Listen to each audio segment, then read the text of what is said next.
Assalamualaikum warahmatullahi wabarakatuh. Okay, yang seterusnya kita sambung dengan tajuk gizi seimbang.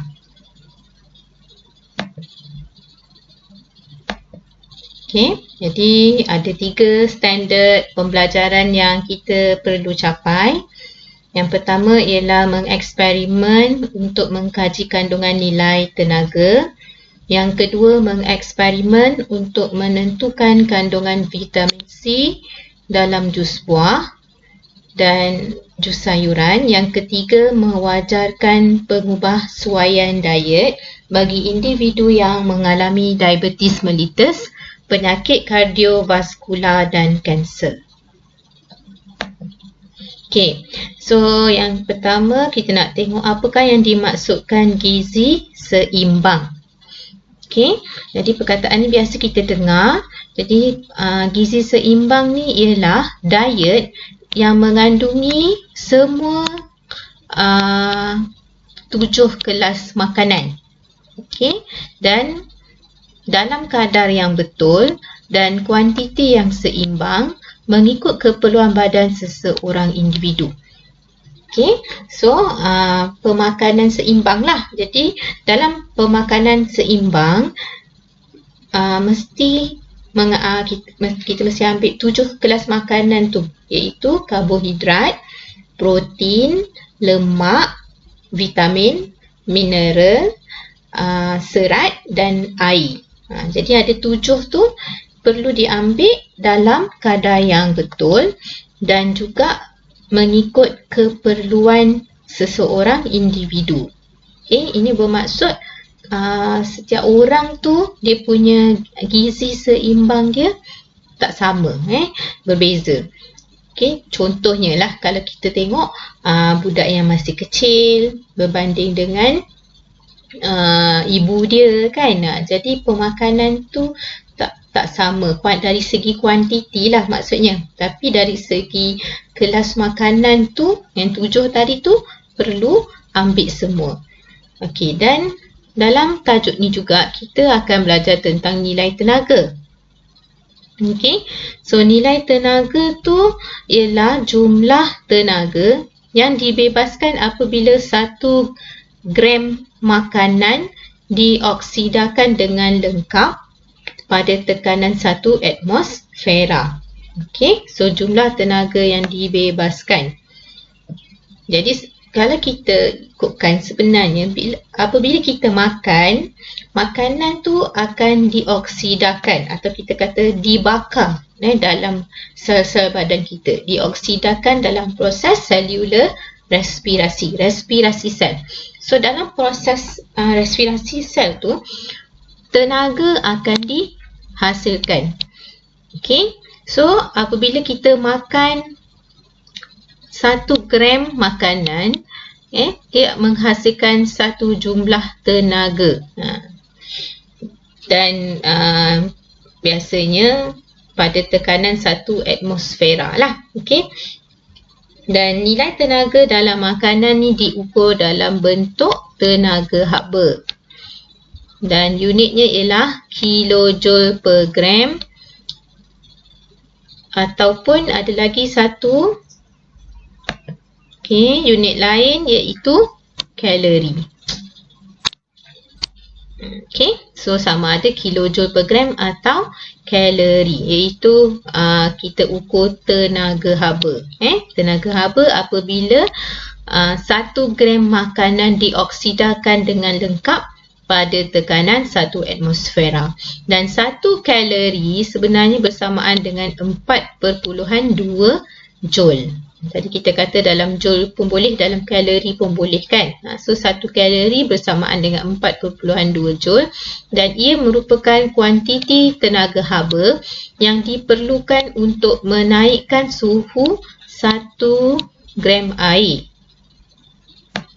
Okey, bukan garam kat sini, 1 gram air sebanyak 1 darjah Celsius pada tekanan 1 atmosfera.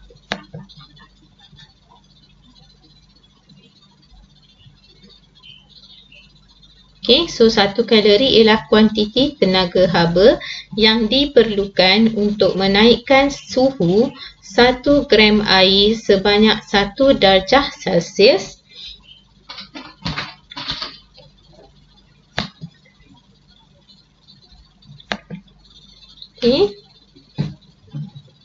pada tekanan 1 atmosfera, dan nilai tenaga dikira menggunakan formula.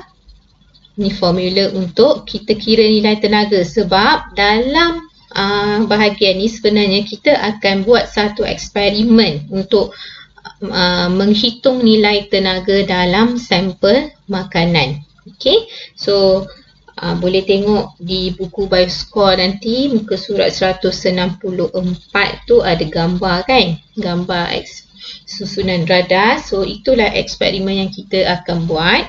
So nilai tenaga ni kita boleh kira, okey, menggunakan formula 4.2 joule per gram. Okey, 4.2 ni ialah haba pendam air. Haba pendam tentu air, nilai dia kita dah tetap 4.2, darabkan dengan jisim air, darabkan dengan kenaikan suhu dan bahagikan dengan jisim makanan.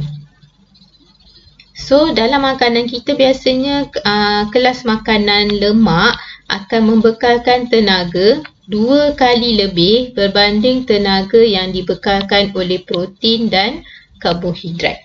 Okey, so sebenarnya lemak ni sumber tenaga juga selain daripada karbohidrat, dan lemak membekalkan 2 kali lebih banyak tenaganya berbanding karbohidrat. Okey, so ini eksperimen yang cikgu sebutkan tadi. Okey, uji minda 14 ni contoh latihan yang boleh dibuat lah.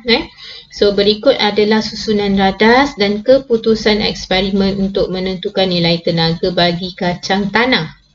Jadi memang dalam eksperimen yang kita buat dekat makmal pun kita bakar kacang tanah ni. Okey, so kita bakar tu maksudnya kita nyalakan dulu kacang tanah ni pada api. Dan bila kacang tanah tu terbakar, kita akan letakkan di bawah satu tabung didih yang mengandungi air, dan kita nak tengok haba yang dibebaskan oleh pembakaran kacang tanah ni tadi dapat meningkatkan suhu air ni. So suhu air ni kita nak tengok berapa peningkatan dia. Okey, so labelkan bahan dan radas serta kira nilai tenaga bagi kacang tanah. So labelkan dulu.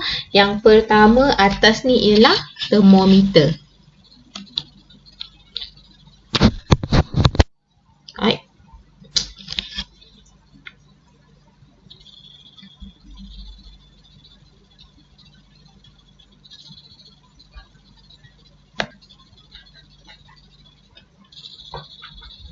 Okay, so yang first kali atas ni ialah termometer.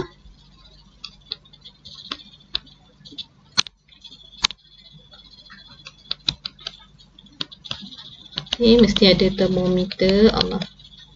Yang kedua ialah dalam bahagian ni dekat bukaan tabung didih tu kita sumbatkan kapas.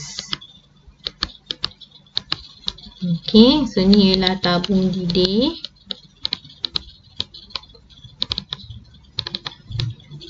Okey, ini ialah air. Dan yang ini ialah sampel makanan ataupun kacang tanah lah.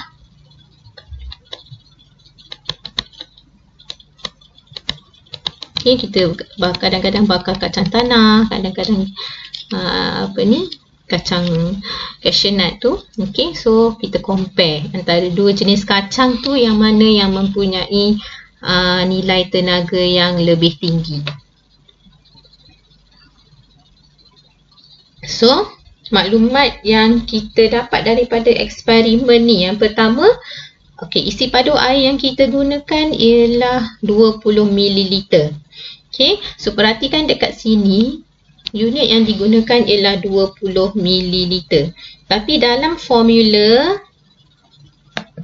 kita gunakan jisim air. Okay. So jisim dengan tadi isi padu berbeza.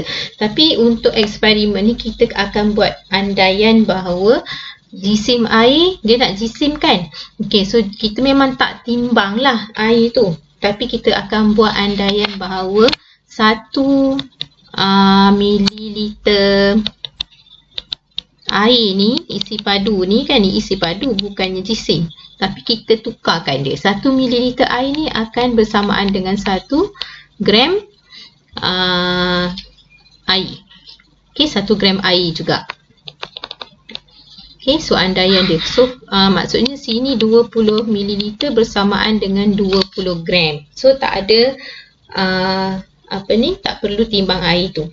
Okay, yang kedua, jisim kacang tanah ataupun sampel makanan yang kita gunakan ni, kita timbang sebelum eksperimen, iaitu 4 gram. Kemudian kita akan rekodkan suhu awal air sebelum kita letak kacang tanah yang bernyala tadi. Kita rekod dulu suhu awal air tu, iaitu 28 darjah Celsius sebelum eksperimen. Manakala selepas kita bakar kacang tanah ni, dan kita rekodkan suhu yang tertinggi yang dicapai oleh pembakaran tersebut. Contohnya dekat sini diberi 78 darjah Celsius. Okey. Dan ketumpatan air ni yang fix lah 1 gram. So, for maklumat ni yang kita kena masukkan dalam ni sampel dalam formula nilai tenaga. Okey. So boleh kiralah untuk dapatkan jawapan dekat dalam ruangan langkah pengiraan tu. Okey. Kemudian untuk yang seterusnya, yang ini contoh soalan yang biasa keluar. Jadual menunjukkan jenis makanan dan kuantiti makanan yang diambil oleh seorang pelajar perempuan dalam sehari. Kira jumlah tenaga yang diperolehi oleh pelajar tersebut. Okey. So yang di sini kita tak perlu gunakan formula tadi. Tapi dia dah mention dari segi jenis-jenis makanan tu berapakah nilai tenaga yang dibekalkan. Dia dah bagi tahu kat sini. Tenaga yang dibekalkan dalam 100 gram makanan. Okey, so contohnya untuk nasi putih, pelajar ni ambil 400 gram. Tapi dalam 100 gram makanan ada 1500. So apa yang kita perlu buat untuk hitung jumlah tenaga yang diperolehi ialah 1500 darabkan dengan 400 bahagi dengan 100. So dapat 600. Okey, yang kedua pun sama untuk lemak. Okey, kuantiti yang diambil ialah 40 gram. Tenaga yang dibekalkan ialah 3000 kilojoule per 100 gram. So, caranya ialah kita ambil jumlah tenaga yang dibekalkan iaitu 3000 darab dengan 40 per 100 gram. Okey, so kita dapat 1200 gram. Okey, untuk ikan 300 gram iaitu tenaga yang yang terdapat dekat dalam ikan ni 300 gram per 100 gram kan. Darabkan dengan 150 iaitu kuantiti yang diambil. Okay, so kita dapat 450 dan betik 40 darab dengan 40 per 100. So kita akan dapat 16. So nak tahu jumlah ni, kita totalkan hasil kiraan kita tadi. So tolong cek dapat 7666. kilojoule per gram untuk jumlah tenaga yang diperolehi oleh pelajar tersebut. Okey, so itu untuk nilai tenaga. Dan yang seterusnya kita nak tengok kandungan vitamin C dalam jus buah ataupun sayur. Okey. So, kandungan vitamin C dalam buah-buahan dan sayur-sayuran adalah berbeza-beza.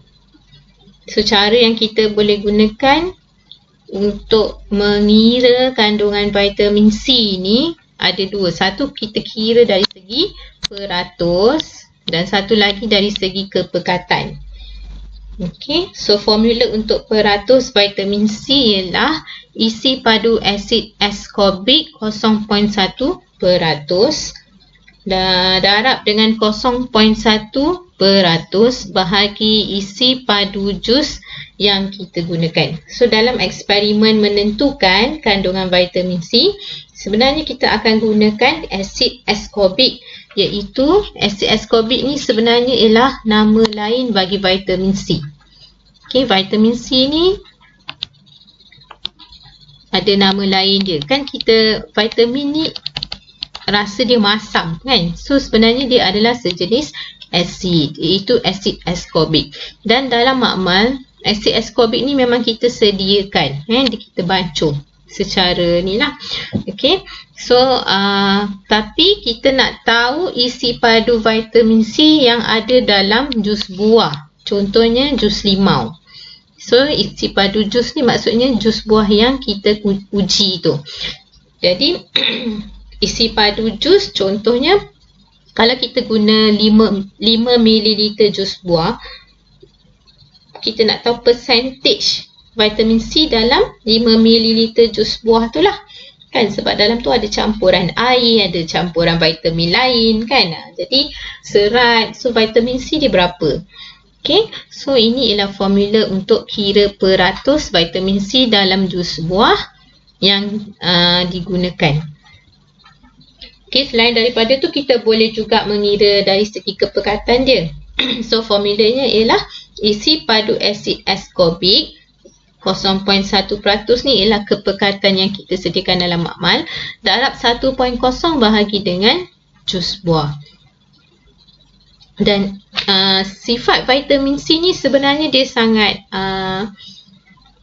mudah rosak. So faktor yang menyebabkan kemerosotan kandungan vitamin C ni contohnya ialah suhu lah. Sebab itu kita perlu simpan kan buah-buahan dalam tempat yang sesuai, contohnya dalam peti sejuk. Sebab kita nak elakkan daripada buah tu rosak. Vitamin C nya hilang. Vitamin C dia teroksida. Okay. So ni contoh eksperimen yang dijalankan. Uji minda 16 ni Raja menunjukkan susunan radas eksperimen untuk mengkaji kandungan vitamin C. Lengkapkan jadual yang diberi. Jadi dalam eksperimen ni kita akan gunakan satu jenis larutan yang kita sebut sebagai larutan DCPIP, larutan diklorofenol indofenol. Okey, larutan ni sebenarnya ialah sejenis pewarna, dye, dan pewarna ni warna dia biru gelap macam tu. So larutan pewarna ni dia akan luntur apabila kita kenakan dia vitamin C atau asid ascorbic. Okey, so bila dia kena warna bila dia terkena, bila dia kena bercampur lah dengan asid ascorbic ataupun vitamin C, dia akan menjadi luntur, colourless. Okay, so apa yang kita buat dalam eksperimen ni ialah kita gunakan tube spesimen dan masukkan larutan DCPIP. Kemudian untuk jarum yang pertama ni kita letakkan asid ascorbic. Okey, asid askorbik yang kita sediakan dalam makmal dengan kepekatan dia ialah 0.1%. Okey. So dengan asid askorbik ni kita titiskan asid askorbik ke dalam larutan DCPIP yang berwarna biru. Dan kita masukkan tu dengan cara sikit-sikit, jangan masukkan dengan cepat. Sebab kita nak tengok banyak mana asid askorbik yang digunakan untuk melunturkan DCPIP. So, kalau terlampau cepat kita tekan, maksudnya dia akan cepat luntur warna DCPIP ni, jadi bacaan tu kurang tepat. Jadi kita akan titiskan sikit-sikit dan kita kacau DCPIP tu perlahan-lahan. Okay. So contohnya asid askorbik ni kita masukkan dia dalam 0.1% tu, 1 mil je pun dah cukup untuk melunturkan DCPIP sepenuhnya. Dan kita rekodkan bacaannya, iaitu untuk asid askorbik. Inilah bacaan dia 1.0 untuk bacaan yang pertama. Lepas tu kita ulang eksperimen dan ambil nilai purata dia. Okey, peratus vitamin C ialah 0.1% sebab kita memang guna dalam kita memang sediakan dalam makmal. Okey, sebenarnya yang ini tidak perlu dikira untuk kolom ni. Okey. So apa yang kita nak kira ialah kepekatan vitamin C dalam jus limau, oren dan nenas. Asid askorbik ni cuma cuma kita nak bandingkan saja. Kita nak buat perbandingan. Okey. So yang seterusnya kita punya cara yang sama untuk dapatkan kepekatan vitamin C dalam jus limau. So larutan DCPIP ni kita masukkan dalam tube spesimen. Kemudian dalam picagari ni kita letakkan jus buah. Contohnya jus limau. So untuk jus limau, isi padu larutan yang diperlukan untuk melunturkan DCPIP ialah 3 ml. Banyaklah daripada asid askorbik. So kalau bermaksud lebih banyak jus tu diperlukan untuk melunturkan DCPIP, maka kandungan vitamin C dalam jus buah tu sebenarnya adalah sedikit lah berbanding dengan asid askorbik. Okey. So kalau kita tengok dekat sini, jus limau, jus oren dengan jus nenas, kan? Okey, lagi banyak jus buah yang kita perlukan untuk melunturkan DCPIP, maka vitamin tu sebenarnya kurang, semakin kurang dalam tu. So jus limau dekat sini kita cari bacaan puratanya ialah 3.0. Untuk jus oren 5.25 dan untuk jus nenas ialah 4.9. Ini kita dapat daripada eksperimen. Okey, data ni semua diperolehi dari eksperimen. Dan yang ini kita kena kira pula peratus. So untuk vitamin C, untuk jus limau, formula peratus tadi ialah isi padu asid askorbik yang kita gunakan ke atas ni lah, iaitu 1.0 darab dengan 0.1 formula peratus tadi bahagi dengan isi padu jus buah yang digunakan, iaitu 3.0. So dalam kiraan cikgu dapat 0.03.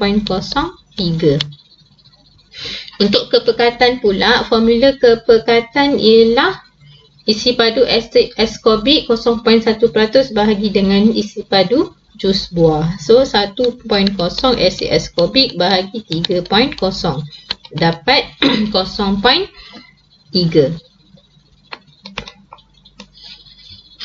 Okay, so dengan cara yang sama juga boleh dapatkan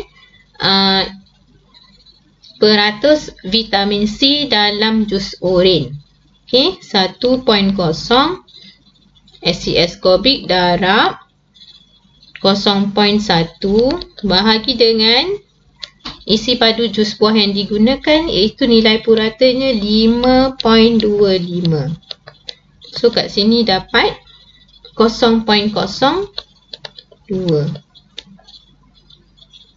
Okey, dari segi kepekatan ialah 1.0 bahagi 5.25 sahaja. So dapat 0.19. Okey, yang ketiga, untuk jus nenas 1.0, okey, darab 0.1 bahagi dengan 4.9. So dapat 0.02. Okey, untuk kepekatan jus vitamin C dalam jus nenas ialah 1.0 bahagi dengan 4.9 sama dengan 0.20. Okey. So boleh kira dan fahamkan penggunaan formula tu. Okey, yang seterusnya kita nak tengok pengubahsuaian diet bagi individu yang tertentu. Jadi gizi seimbang ni, dia tadi cikgu dah sebut, dia akan berbeza antara satu individu dengan individu yang lain. So sebenarnya gizi seimbang ni dia berubah mengikut keadaan kesihatan seseorang. Kalau orang yang sakit contohnya, pemakanan dia berbezalah dengan orang yang sihat. Dari segi kesihatan, dari segi gaya hidup dia, aktif atau tidak, dan dari segi keperluan nutrien khusus masing-masing. Contohnya bayi, dia memerlukan kalsium dan fosforus yang lebih untuk perkembangan tulang dan gigi dia yang kuat, sebab bayi ni ialah golongan yang sedang mengalami pertumbuhan, sedang membesar. So dah tentu dia perlukan nutrien dari segi kalsium lah, sebab dia nak meningkatkan saiz tulang dia. Okey, yang kedua ialah atlet. Okey, atlet ni kita consider dia adalah seorang yang sangat aktif, satu, dan satu lagi dia mudah cedera. Okey, so atlet ni memerlukan makanan yang kaya dengan protein, vitamin, garam mineral dan karbohidrat untuk membekalkan tenaga yang berterusan semasa latihan dan pertandingan. Dan bagi golongan orang tua pula, orang tua kita faham dia dah tak ada proses pertumbuhan. Apa yang penting bagi orang tua ialah mengekalkan kesihatan dia.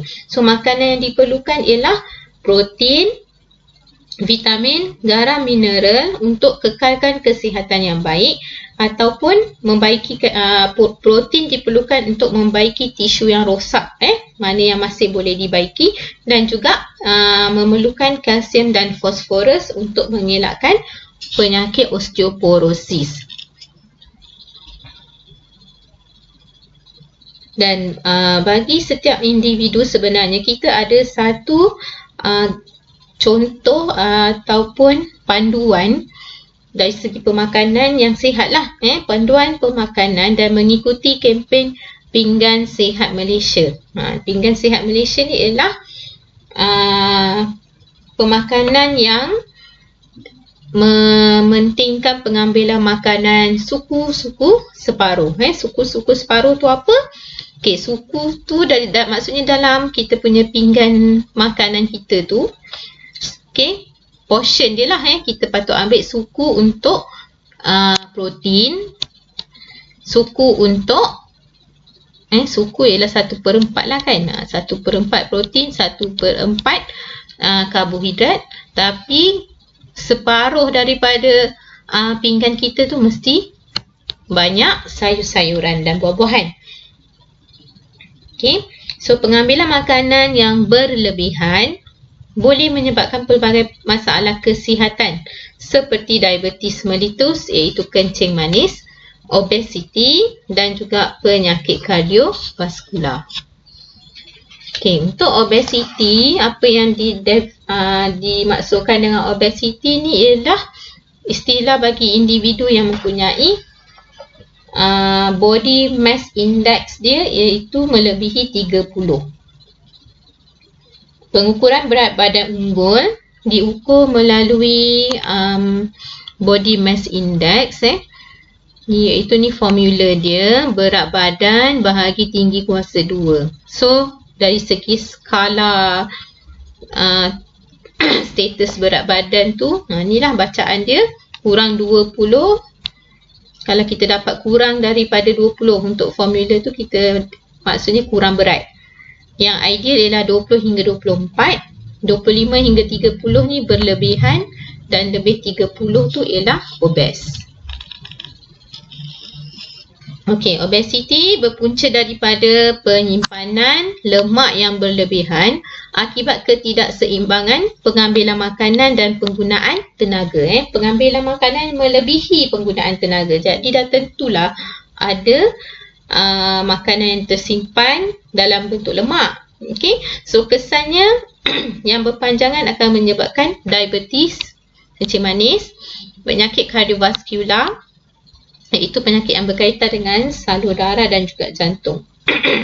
So cara mengatasinya ialah kurangkan pengambilan karbohidrat dan lemak, tingkatkan pengambilan sayur-sayuran dan buah-buahan kerana dengan pengambilan sayur dan buah-buahan ni dia seolah-olah dapat membantu dalam penyerapan lemak dan gula yang berlebihan dalam sistem pencernaan kita. Dan selain daripada tu, kita digalakkan bersenam. Senaman dapat membebaskan tenaga haba kan, dapat membakarlah segala simpanan lemak-lemak kita tu. Okey. Dan yang akhir sekali ialah tentang rawatan bagi individu yang obes. So dari segi teknologi yang barulah. Okey. So ada beberapa cara, terutamanya kita panggil pembedahan bariatrik. Bariatrik iaitu ini ialah gambar perut. Ni ialah organ perut. Dan perut ni kita tahu tempat di mana makanan tu disimpan kan. So kita tahu kalau makanan kalau kita rasa lapar ke atau rasa kenyang tu semuanya dekat perut kita tu. So pembedahan perut sleeve ni ialah pembedahan di mana kita potong dan buang separuh perut tu. Dan rawatan ni sesuai untuk individu yang obes tapi tak ada diabetes. Apa yang berlaku, saiz perut dia jadi macam kecil. Saiz macam pisang tu. Mengurangkan pengambilan makanan dan berasa cepat kenyang. Konsepnya kita nak bagi rasa cepat kenyang lah supaya kita tak makan banyak. Kalau kita tak potong macam ni, kita buat bypass. Maksudnya perut tu tak lalu bahagian yang besar ni. Okay, makanan tu tak lalu di bahagian perut yang besar, tapi makanan tu lalu ikut salur yang lain, bypass. Potong. So potong dia punya jalan tu. So kita tak akan mengambil makanan yang banyak lah sebab consider perut tu kecil. Sama juga yang ini. Yang ini ialah kita ikat. Band ni maksudnya kita ikat dengan satu ikatan yang diperbuat daripada silikon. Dan dia boleh di-adjust. Okay.